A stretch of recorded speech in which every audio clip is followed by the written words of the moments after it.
My roommate is a vampire. Chapter 23. Fly me to the moon. You'd think that Silverstreak would get charged with conspiracy or attempted murder of the first degree of at least 100 ponies. You know what she got charged with.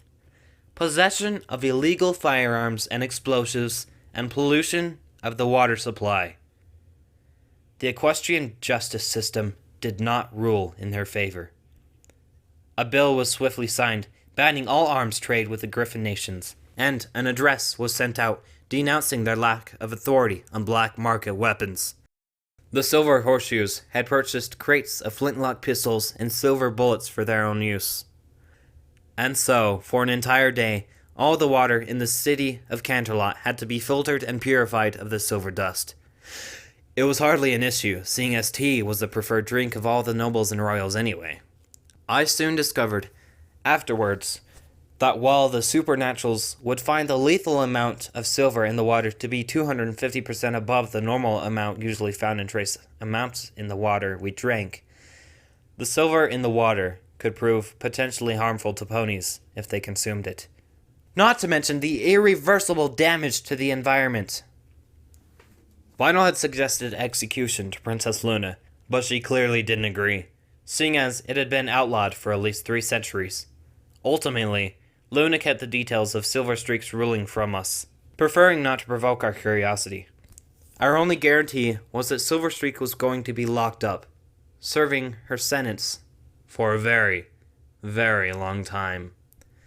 As for the rest of the Silver Horseshoes, they were charged as accomplices. I didn't particularly care what happened to them. Princess Luna was able to play up the Silver Horseshoes as an eco-terrorist group out to force change by harming the environment. Believe me, I was impressed how she managed to spin that one. Luna and her night guards swooped in to save the day, with no credit to the inner circle.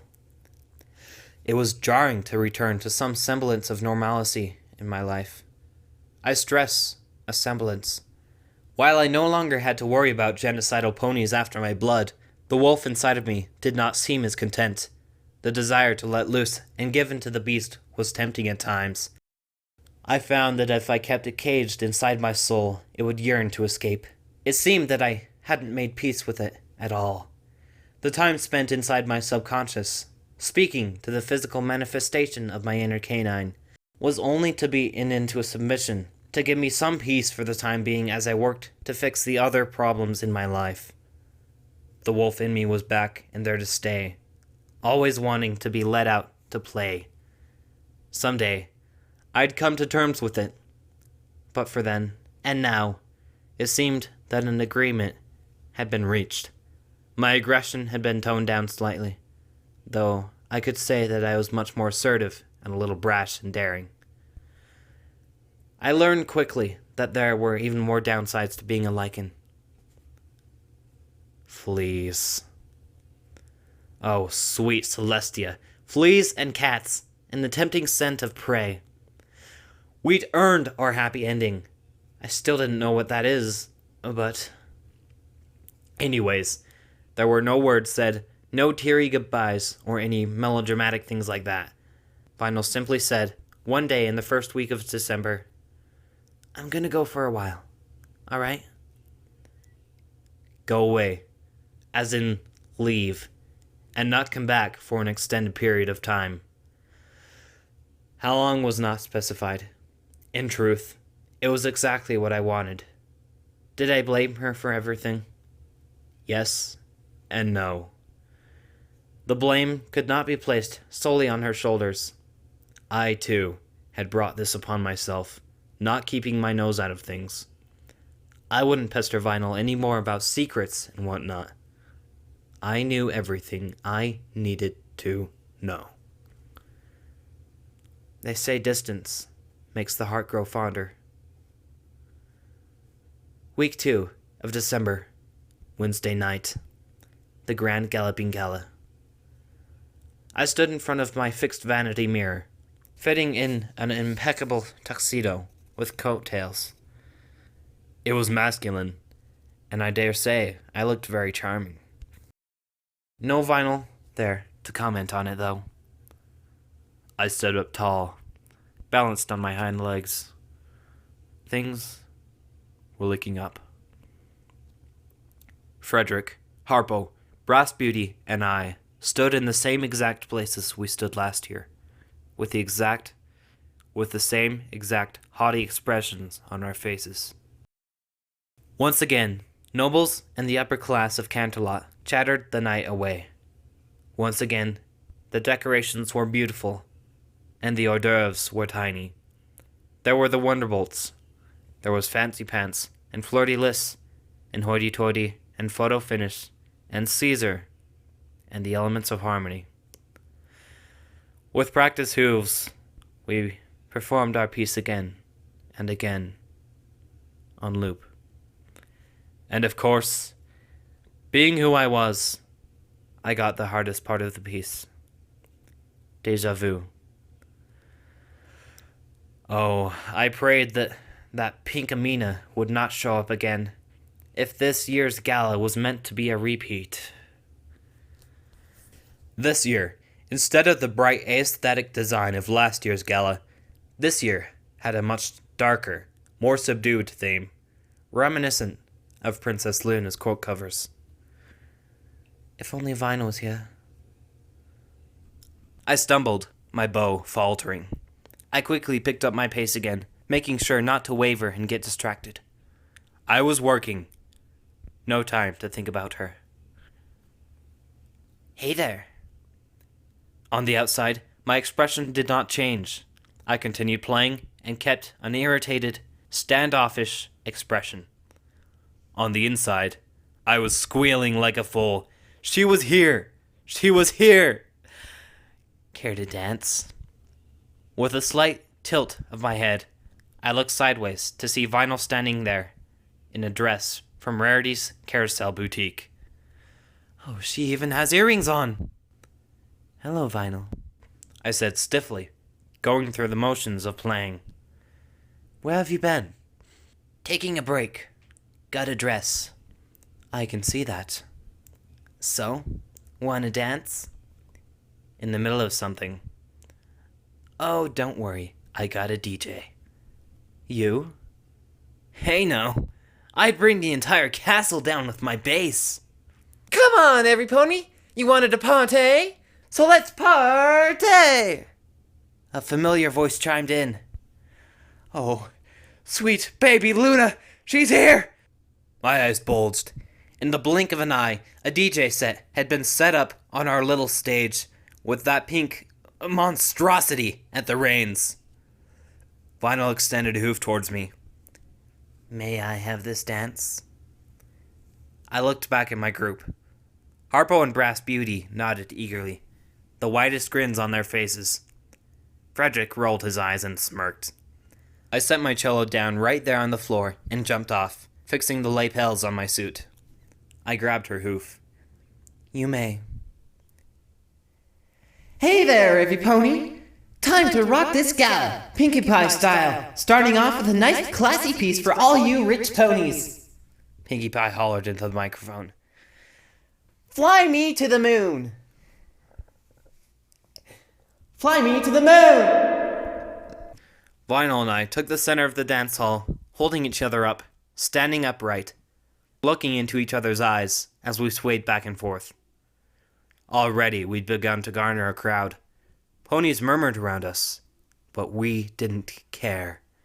As far as we were concerned, we were the only mares there. I lead. No, I lead, I shot back. I'm wearing the suit. So? We giggled softly, our faces close. You love this, don't you? What can I say? I love the attention, Vinyl mumbled. Fairly foolish! At the gala! Frankly, I am disgusted. We ignored them all. This is great, isn't it? Vinyl asked with a big smile. I smiled back. There was nothing to say. Suddenly, Vinyl stopped swaying so quickly. We simply held each other, slightly moving. Octi? Vinyl hesitated. I'm sorry. I twirled her around. For what? For everything, she choked. I suddenly leaned forward, pushing her back and holding her in a pose. Vinyl, you twit. I already knew you're sorry. You were sorry a long, long time ago. Now you're bringing this up again. I know, but I never said it. The best apologies are the ones you never have to say. I paused, twirling her around again. But what? Do you think that this will work? Us, I mean? Hasn't it? No, I said humorlessly. I can't live your life, Vinyl. The excitement, the danger. I can't do that anymore. Maybe once. Not again. She said nothing.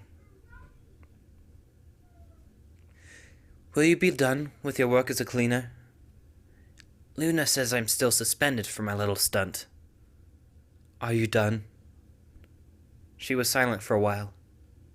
We'd stopped dancing. Yes. Do you mean it? I mean it. Promise? Pinky promise. And will you clean out the pantry already? I accidentally bit a grenade the other day when I tried to eat an apple. Vinyl snickered. Hey, guys! We turned our heads to see Lyra and Bonbon and Derpy and Carrot Top dancing beside us. Mind if we join in? Lyra winked. Vinyl and I grinned. I was offended before it became mainstream. Octavia! I demand you get away from that mare this instant! My blood ran cold at the sound of her voice. My mother and father were here. I did the unimaginable. I kissed Vinyl. Right there, in front of every pony. It was like a big "fuck you" to all of them. There was a loud, unanimous gasp from all of the bystanders. The kiss sealed the deal. I was an independent mare. I had a feeling they would try to distance themselves from me. My parents no longer had a say. I watched my mother storm off angrily, my father trailing behind. No regrets. No doubt after this little stunt, I'd be hearing my name a lot more in the news. Derpy Hooves applauded. Yay, fillies! She grabbed Carrot Top and gave her a smooch. Said orange mare blushed redder than an apple, stammering. Derpy, I told you, I like boys. Oh, oops. What is going on? An even louder gasp from every pony as we all knelt down at the sound of her voice. Princess Celestia and Princess Luna had finished greeting every pony. The two strode up with regal authority. Is she your date, Octavia? Luna asked, with a twinkle in her eye. Damn her, she knew very well Vinyl was my lover. Now she was putting me on the spot. Yes, I admitted. Vinyl is. Best of luck, you two, Celestia said with a wink. We accepted her blessing. At that moment, the music suddenly kicked up a notch. A gasp. We love this song! Every day we are shuffling! Luna bellowed. There was no denying Princess Luna. To every pony's surprise, Princess Celestia joined her. I thought some of the older gala attendees were going to have a heart attack. Reluctantly, every pony began to dance. Now this is a gala! Vinyl cheered. It was a night to remember. We lay in bed back at our apartment, still wearing our suit and dress. Whatever happened to our little project anyways? Huh? Our little music project, I said. Oh, our classic electro mashup? Yes, we are going to fuse music genres. I don't know. We just never got around to it. You still want to do it? Do what? Make music. I said, in the most suggestive, sultry fashion. It went right over her head. Hey, yeah! Heck, let's start! Where's our blank sheet music? I rolled my eyes, slowly beginning to slide beneath the covers. Octi, what are you doing? Final asked. I thought you said you wanted to make music. Oh, wow. And then we made music, and it was very, very sexy.